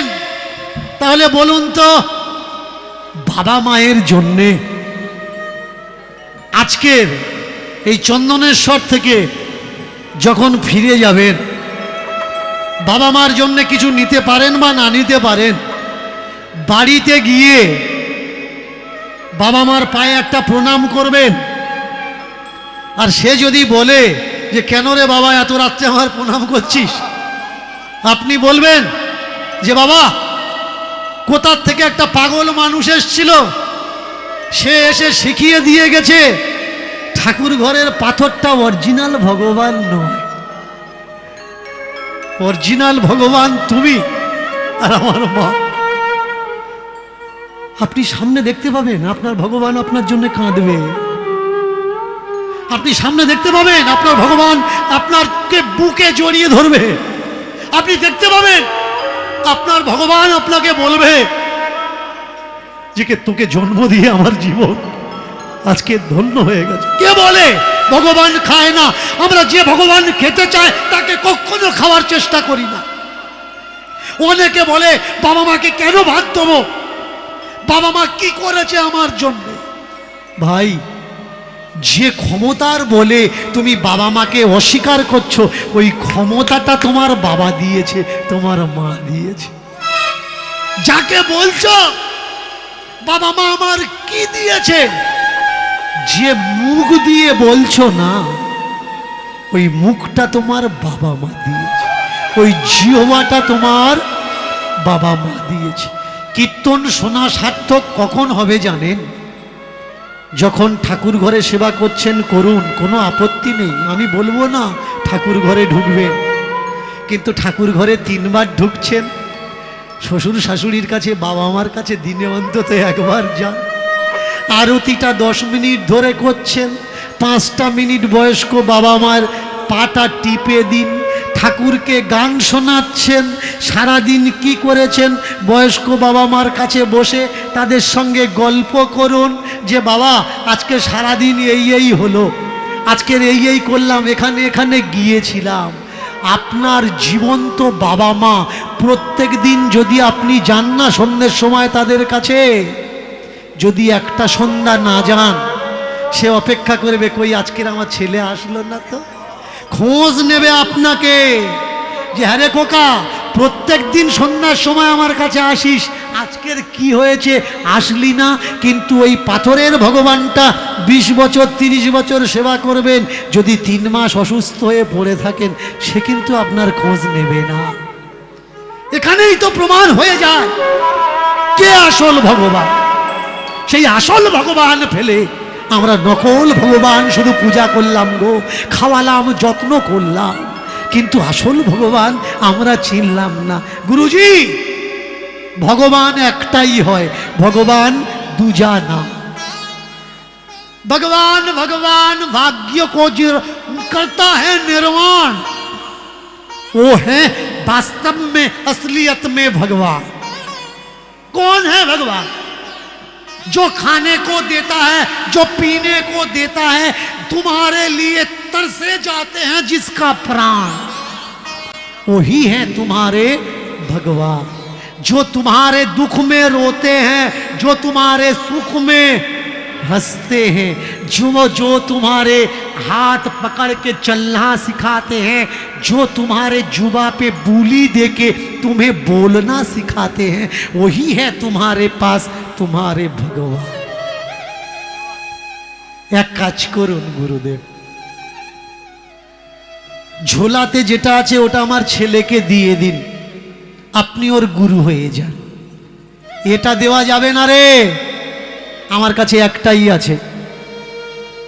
এক কাজ করুন, ওটা যদি না দিতে পারেন ওকে বলুন চান করে আয়, আর কোনো একটা নকল পাথর ভগবান বলে ওর হাতে দিয়ে দিন। কারণ আমি চাই না আমার ছোট্ট ছেলের ছোট্ট বিশ্বাসটা ভেঙে চুরমার হয়ে যাক। ওর বিশ্বাস যদি ভেঙে চুরমার হয়, আপনার কিছু হবে না, আমার কিছু হবে না, ও জীবনে আর ভগবানকে বিশ্বাস করবে না। আর এতে কি হবে জানো? একটা ভক্ত যদি ভগবানের উপরে অবিশ্বাস করা শুরু করে, একের পিছনে 2 আসবে, 2-এর পিছনে 3 আসবে, 3-এর পিছনে 4 আসবে। একদিন এমন সময় আসবে জগতে কেউ আর ভগবানকে বিশ্বাস করবে না। তাই ভগবানের জন্যে একটা ভগবান ওকে দিয়ে যান।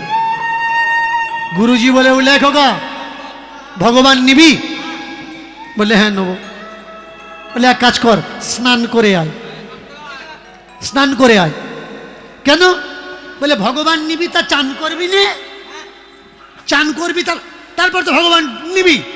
এই কমাস আগে পরিক্রমা চলছিল, কিছু কিছু ভণ্ড পাখণ্ডী গোসাই তারা সংসারিক মানুষদের বলেছে, এই তুলসী মাথায় করে নিবি, চান কর ভোরের বেলা। সব কটা ডাক্তারের ওষুধ খাচ্ছে। আপনাদের এ সাইটে হয়তো নেই, অন্য অন্য সাইটে হচ্ছে। গোসাইয়ের কথা শুনলে ক্ষতি হয় না লাভ হয়? লাভ হয়। তাহলে এদের কথা শুনে সংসারিক মানুষের ঠান্ডা লাগলো কেন? যারা বলে চান করে ভগবান ঠাকুর ঘরে ঢুকতে হয়, ভালো করে মন দিয়ে শুনবেন। রাগ কেন ধরে? আমি ডান্ডা নিয়ে মাঝে মাঝে খুঁজি, এদের পাই না, শান্তি করে পিটে নেব। ছোট্ট ছেলেটা গুরুদেবকে জিজ্ঞাসা করছে, আচ্ছা গুরুদেব, চান করে যদি ভগবানকে আমি নেব, তা তোমার ভগবান চান করে এসেছে যে আমার হাতে উঠবে? বলে কেন, ভগবান চান করবে কেন? বলে বাহ, আমি ভগবানকে ঝোমো চান করে, তা ভগবান যে আমাকেও তো ছুঁয়ে দেবে। তা তোমার ভগবান কি চান করেছে? তা না হলে ও চান করেনি, আমি চান করছি, তাহলে আমি যদি ছুঁয়ে দিই ও তো ডড হয়ে গেল। বলে শক্তি তাহলে কার বেশি, ওর বেশি না আমার বেশি? ভগবান যদি ছুঁয়ে দেয়, অপবিত্র মানুষ পবিত্র হয়, তবে তো সে ভগবান। তা না হলে পবিত্র হয়ে ভগবানকে ছুঁইব, তবে ভগবান ভগবান হবে। সে ভগবান কিসের ভগবান? আমাকে পৃথিবীর কোনা কোনা থেকে অনেক মানুষ কল করে যে বাবা, সত্যি কি চান করে মন্দিরে যেতে হয়? বলবো নাকি বলবো না? মন্দিরে যেতে গেলে কোনো স্নানের প্রয়োজন হয় না, কোনো স্নানের প্রয়োজন, শুধু শুদ্ধাচারের প্রয়োজন, মন পবিত্র থাকার প্রয়োজন। সেদিন প্রোগ্রাম করার পরে এক ভক্ত আমায় জিজ্ঞেস করছিল, বাবা আমরা তো স্বামী স্ত্রী সংসারিক মানুষ, আপনি বোঝেন, সবসময় তো আমরা ভালো থাকি না, মাঝে মধ্যে অসুবিধা হয়, তা সেদিন কি আমরা মন্দিরে যেতে পারবো? ভালো করে শুনবেন, বিষয়টা হয়তো কিছু মানুষের কাছে খারাপ হতে পারে, কিন্তু বড় মারাত্মক ভয়ঙ্কর বিষয়, চর্চার বিষয়। স্বামী স্ত্রীর মিলনকে পবিত্র না অপবিত্র বলা হয়? পবিত্র বলা হয়। তাহলে স্বামী স্ত্রীর মিলনকে যদি পবিত্র বলা হয়, স্বামী স্ত্রী যেদিন মিলবে সেদিন নিজেকে অপবিত্র সে কেন মনে করে যে চান করতে হবে তবে আমি পবিত্র হব, তবে আমি ঠাকুর ঘরে যাব? বোঝা লাগবে ভাই। আমি আজকে চলে যাব, কালকের ঢোসার বাজারে চা খাবে আর গালাগালি করবে দীনকৃষ্ণ ঠাকুর, কিচ্ছু জানে না। আমার কথাগুলো কখনো বিচার করে দেখো, সত্যি কি দীনকৃষ্ণ ঠাকুর কিচ্ছু জানে না? সত্যি কি গালগপ্প স্টেজে দাঁড়িয়ে বলে? সত্যি কি তার কথায় কোনো যুক্তি নেই, কোনো মর্যাদা নেই, কোনো মান সম্মান নেই? বলুন তো। স্বামী স্ত্রী যদি মিলন হয়, তাকে যদি অপবিত্র বলে, বাড়িতে ঠাকুর ঘর করেছেন শিব আর দুর্গা, আছে না? লক্ষ্মী নারায়ণ, রাধা কৃষ্ণ, তারাও তো জোড়ায় জোড়ায় আছে। তাহলে আপনি মিলনের পরে যদি মনে করেন চান করলে পবিত্র হবে, আর তারা তো মিলে আছে, তাহলে তো প্রত্যেক দিন তাদের ডুবানোর দরকার, চান করার দরকার। কেন? এইবার কিরকম সংস্কার দেখুন। আপনি মনে করছেন আপনি স্বামী স্ত্রী মিলেছেন, তাহলে জামা কাপড় স্নান করব, আপনি পবিত্র হয়ে গেলেন। তাহলে আপনি বললেন যে আমি মেলামেশা করেছি, চান করলে আমি পবিত্র হয়ে যাব। ঠিক আছে, আপনি চান করলেন, কিন্তু যে খাটের ওপরে মেলামেশা করেছেন ওটা কে ধুইবে? তাহলে রীতিমতো খাটটাও তো চান করানোর দরকার। যে ঘরে মেলামেশা করেছেন বালতি দিয়ে কোনা কোনা সেই ঘর ধোয়ার দরকার, কারণ ঘরটাও অপবিত্র হয়ে গেছে। তাই নয় কি? পবিত্র আর অপবিত্র কাকে বলে? পবিত্র সূচিনঃ अपवित्रः पवित्र या जत् मंगलम स्वं या जत् गमयन्ति गंगा स्नानेन पुण्यनेन हन्ति या वेद वेद श्रुतिनः गंगाः दर्शनं मुक्ति गंगाः पवित्राणां मुक्ति गंगाः नामाणां मुक्ति गंगाः अवगाहनं मुक्ति गंगा कृत कर्मणां मुक्ति। पवित्र किसे? বসেই মুখ থেকে বলুন গঙ্গা গঙ্গা গঙ্গা, আপনি পবিত্র। গঙ্গাতে ছুটে গিয়ে ডুব দেওয়া লাগে না। কারা বেশি ডুব দেয় জানেন? যারা মনে করে, যারা জানে জীবনে ভালো কাজ করিনি। দেখবেন গঙ্গা চানের সময় ভিড় হয়, বুড়ো বুড়ি থরথর করে কাঁপছে। কোথায় যাচ্ছিস? কেন? চানে যাচ্ছি। চানে যাচ্ছি, ডুব দেবে, সারা জীবনের পাপ নষ্ট হয়ে যাবে। যে দিনটা আমরা স্নান করতে যাই ওই দিনটাকে কি বলে? গঙ্গা স্নান। কার স্নান? গঙ্গা স্নান। গঙ্গা স্নান করবে, তুই হাঁটতে পারিস না, তুই যাচ্ছিস কেন? ও তো গঙ্গা স্নানের দিন, তো স্নানের দিন তো না। কত বড় ভুল আমরা আজও পর্যন্ত করে যাচ্ছি। গঙ্গায় স্নান করলে যদি সত্যি সত্যি পাপ যেত, তাহলে কোর্টে কি আর জজ সাহেব বসে বিচার করত? সে বলতো ধরে নিয়ে চুপিয়ে নিয়ে সোৎসাদ হয়ে যাবে, যা করেছে সব শোধ। কিছু না। কটা বাজে? কটা? না না, বাকি নেই। আবার তো আসবো, পাড়ার এপাশে ওপাশে আসতে থাকবো, কেমন? তাহলে এইবার তাকিয়ে দেখুন হলো কি? বলে পবিত্র আর অপবিত্র বলে পৃথিবীতে কিছু নাই। মন পবিত্র যার, তার সব পবিত্র হয়। একটা মা ঘর গোবর দিচ্ছে, ছেলেটা কাঁদছে, ও মা দুধ খেতে দাও, ও মা দুধ খেতে দাও, ও মা দুধ দাও। মা শুনছে না। ছেলেটা করেছে কি? কাঁচের গ্লাস তুলে নিয়ে দুম করে মেরে। কেন মেরেছে? দুধ দিচ্ছে না বলে। এবার বাচ্চাটাকে দুধ দেবে, মা কি বলবে? দাঁড়া, হাতে গোলা লেগে আছে, চান করে আসি। বলবে কি? নিশ্চয়ই বলবে না। তাহলে মা কি করবে? মা তাড়াতাড়ি করে ছেলেকে কোলে তুলে নিয়ে, পাগল ছেলে কোথাকার, একটু দেরি হলেই ভাঙা স্টার্ট হয়ে যায়।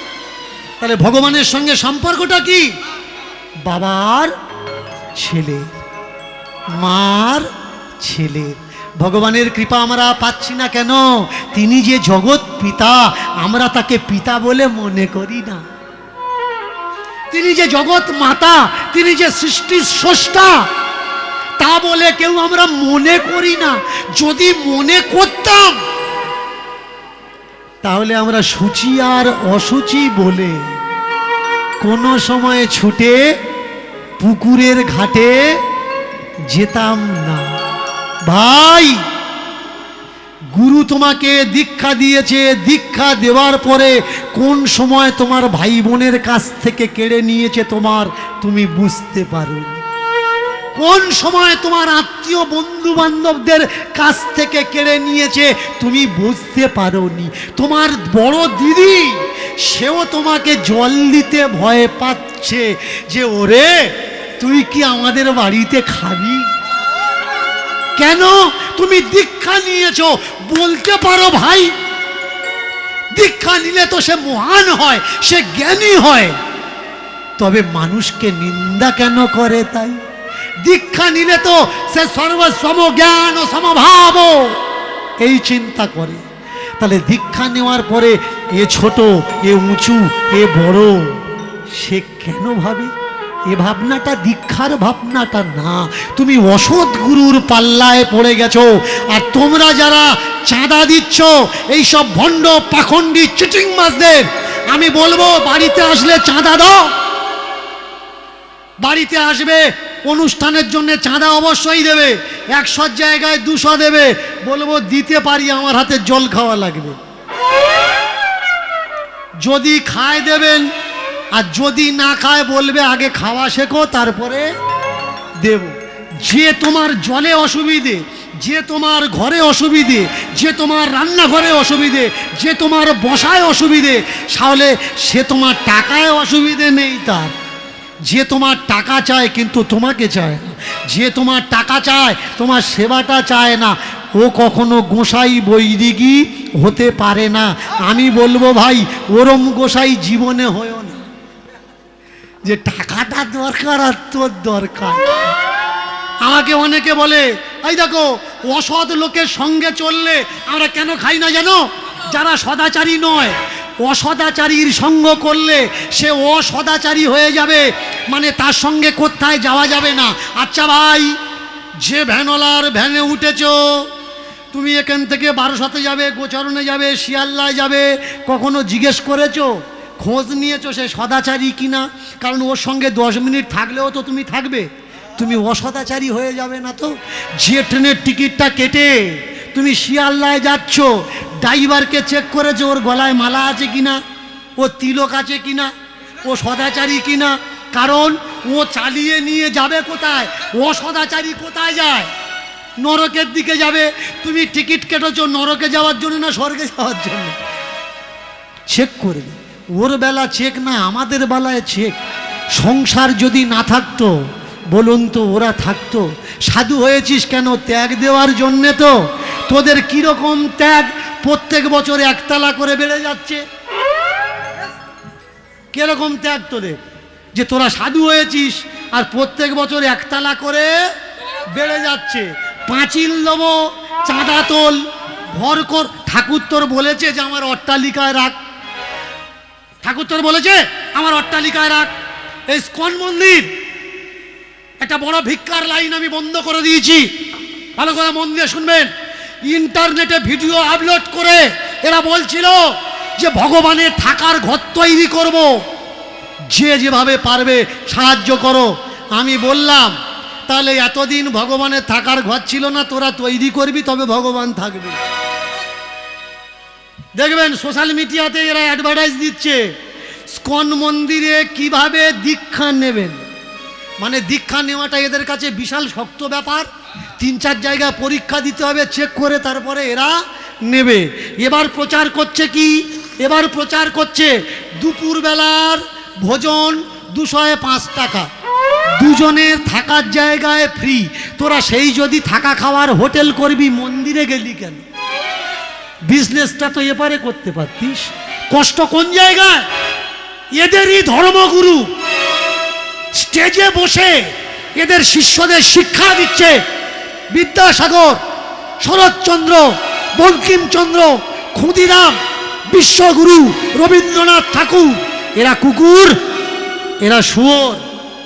এদের মেনে নিতে পারবেন? আজকের চৈতন্য চরিতামৃতের কিছু নিন্দাসূচক কথা বলেছি, কিছু সত্য কথা বলেছি, গায়ে লেগেছে। আপনারা জানেন গৌড়ীয় মঠ, বাগবাজার, তারা চৈতন্য চরিতামৃতে 21খানা গ্রন্থকে ইতর গ্রন্থ বলে দাবি করেছে। সেই ইতর গ্রন্থ কি কি? রামায়ণ ইতর গ্রন্থ, মহাভারত ইতর গ্রন্থ। এবার বলুন তো, বেশি গালাগালি আমি দিয়েছি না এরা দিয়েছে? কখনো আমার পেছনে লাগছে, কখনো ওদেরও তো পেছনে লাগো, যে এই সব বইগুলো তোমরা ইতর গ্রন্থ বললে কেন? ইতর গ্রন্থ কাকে বলেছে? একাদশী তত্ত্ব। আপনারা যে একাদশী করেন, একাদশী তত্ত্ব শুনে তারপর তো একাদশী করেন। কেন একাদশী করছেন? মঙ্গল বুঝেছেন, ভালো বুঝেছেন, মরার পরে বিষ্ণু লোকে যাবেন, সেখানে অনন্তকাল ধরে থাকবেন, তাই তো একাদশী করছেন। সেই একাদশী তত্ত্বকে এরা বলছে ইতর গ্রন্থ। ভালো করে মন দিয়ে শুনবেন। আজকের আমার সময় নেই, এরপরে আবার আসব, আবার আপনারা আসবেন। যদি সত্য শোনার ক্ষমতা থাকে, কলিজাটা যদি শক্ত হয়, আমি আবার আসব, আপনারা আবার ছুটে আসবেন। ছোট্ট ছেলেটার বাবা কেশবকে বলছে, কেশব চান করে আয়। কেশব চান করে এসছে, হাত পেতেছে। এবার গুরুদেব লুকিয়ে ছোট্ট একটা পাথর গুঁড়িয়ে নিয়ে হাতে তুলে দিয়েছে। দিয়ে শিষ্য জিজ্ঞাসা করছে, এর কোনো তত্ত্ব আছে, এর কোনো সাবধানতা আছে? বললে আছে। একে না খাইয়ে তুমি খেতে পারবে না।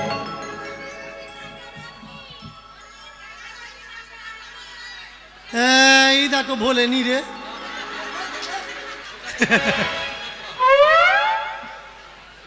আস্তে আস্তে এবার মন দিয়ে শোনো।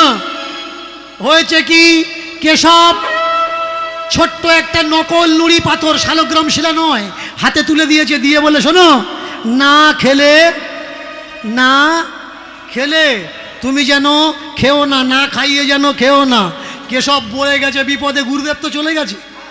4খানা রুটি প্রত্যেক দিন নিয়ে যায়, গাছের পাতা, বড় শাল পাতা দিয়ে একটা পাতার উপরে ওই নকল নুড়ি, আর একটা পাতার উপরে 4খানা রুটি দিয়ে প্রত্যেক দিন বলে, ও ঠাকুর তুমি খাও, তুমি না খেলে আমি খাবো না। কিন্তু হায় হায়, পাথর কি কখনো খায় গো? পাথর খায় না, কিন্তু পাথর কখনো কখনো খায়। কখন খায়? কল্পনাতে খায়, বিচারে খায়, বিবেচনাতে খায়, স্বপ্নেতে। বাস্তবে নাই বা খেতে পারে, কিন্তু স্বপ্নে খায়, পাথর খায়। একদিন গেল, দুদিন গেল, 3 দিন গেল, 1 সপ্তাহ কেটে গেল। ছেলেটা আর নড়তে পারছে না, 4টে করে রুটি আনে আর গরুর মুখে তুলে দেয়, যে ভগবান খাইনি মানে আমি তো খেতে পারবো না। 4খানা করে রুটি গোধনকে খাইয়ে দেয়, গোমাতাকে খাইয়ে দেয়। এবার 7 দিনের পরে 8 দিন যখন হয়েছে, পাতাটা সাজিয়ে দিয়ে করজোড় করে ভগবানকে বলছে, ভগবান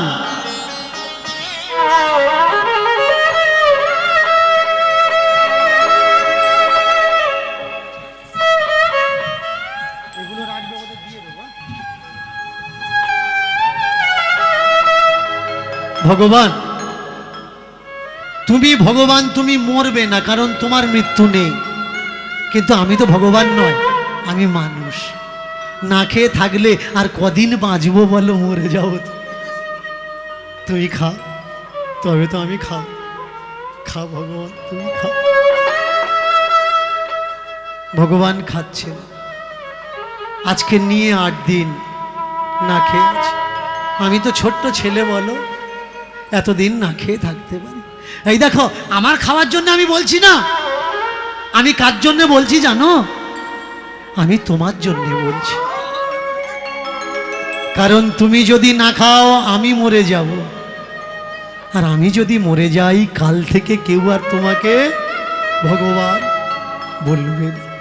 তোমার ওই দেখো, এই জন্যে খাচ্ছে না। প্রদীপ দিইনি তো 7-8 দিন, ছুটে গিয়ে প্রদীপ জ্বালিয়ে নিয়ে এসে না প্রদীপ। এবার ওই দেখো, ফুলমালা চন্দন কিছু দিইনি তো, মালা। এই দেখো, আমার গুরুদেব বলেছিল চান না করে যেন হাত দেবে না। 7-8 দিন তো চান করিনি, এর জন্যে খাচ্ছ না। ছুটে গিয়ে কুয়াতে ঝাঁপ দিয়ে স্নান করে উঠে এসে ভিজে শরীরে ভগবানকে বলছে, ভগবান এবারে খাও। সহজ সরল ভক্তকে দেখে প্রচণ্ড রোদ্দুর, 7-8 দিন খাইনি, মাথা ঘুরে ছেলেটা পড়ে গেছে। পড়ে গিয়ে আর ভগবানকে বলছে, ও একটা মারাত্মক কথা আমি ভুলে গেছি। সেটা কি? সেটা হলো, আমার গুরুদেব আমায় বলেছিল, তোমাকে যখন ও সুরক্ষিত মেহসুস করবে, ও যখন বুঝতে পারবে তোমার দ্বারা ওর কোনো ভয় নেই, সেই সময় ওর হাত বেরোবে, পা বেরোবে। দেখি একটু সরে যাই, মনে হয় আমাকে দেখে ভয় করছে, তাই হাত পা বেরোচ্ছে না। পা পা করে পিছনে এসেছে, জমনি পিছনে এসেছে। ওই পাথর থেকে আস্তে আস্তে আস্তে আস্তে আস্তে আস্তে হাত বেরিয়ে আসছে। যে ভক্তলীলা আজ আমি আপনাদের আস্বাদন করাচ্ছি, এই ভক্তলীলা রাজস্থান ভক্ত মাহাত্ম্য থেকে পেয়ে যাবেন।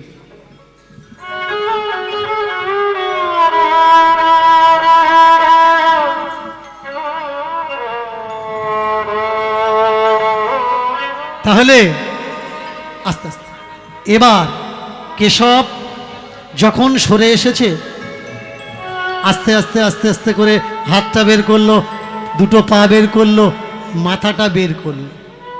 পাতার উপরে বাবু হয়ে বসেছে।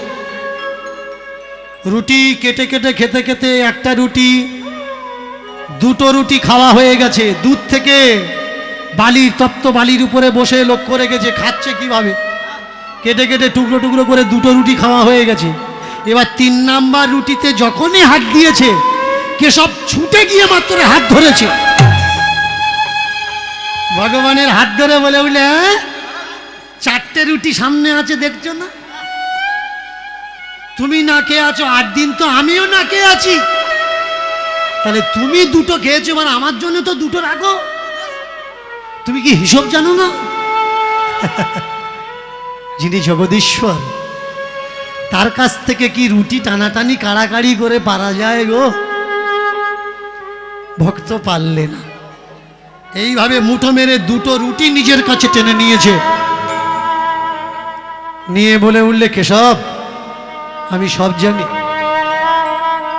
তুই খেয়েছিস কি খাসনি, কিন্তু তুই আমাকে জানিস না, কারণ যে সকলার দুঃখ বোঝে তার দুঃখ পৃথিবীতে কেউ বোঝে না।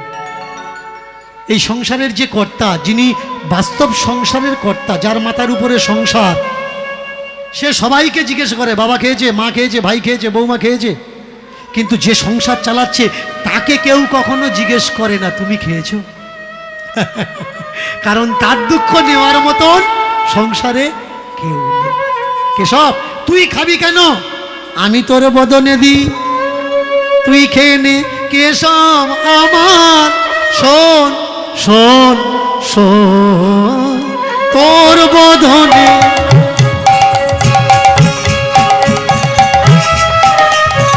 তোর বদনে দিয়ে দিলাম আমার মহাপ্রসাদ, আমি তোর বদনে দিয়ে দিলাম আমার মহাপ্রসাদ। কেশব রে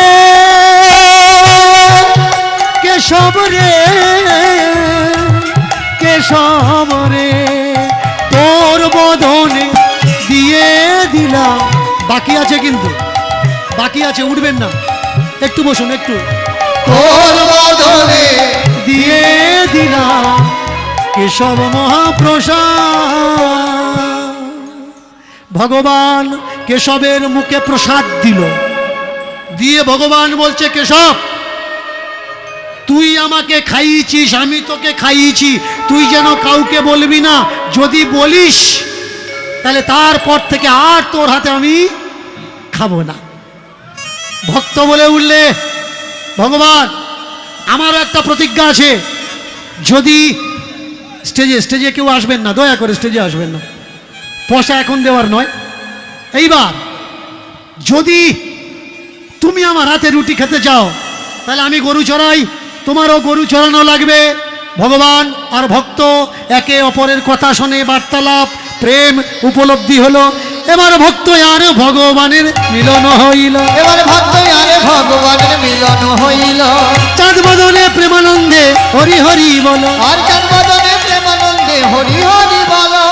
প্রসাদের ব্যবস্থা আছে, প্রসাদ পাবেন, প্রত্যেকটা ভক্তের কাছে নিবেদন, প্রসাদ পাবেন, তারপরে যাবেন। এবার হাত তুলে জোর করে উলুধ্বনি, এবার জোরে জোরে উলুধ্বনি শঙ্কের ধ্বনি হইল, এবার জোরে জোরে উলুধ্বনি শঙ্কর ধ্বনি হইল। এবার জোরে জোরে উলুধ্বনি শঙ্কের ধ্বনি হইল, এবার জোরে জোরে উলুধ্বনি শঙ্কর ধ্বনি হলো। এবার চাঁদ বদনে প্রেমানন্দে হরি হরি বলো, এবার চাঁদ বদনে প্রেমানন্দে হরি হরি বল। এবার চাঁদ বদনে প্রেমানন্দে হরি হরি বল, এবার চাঁদ বদনে প্রেমানন্দে হরি হরি বল। হরি বল।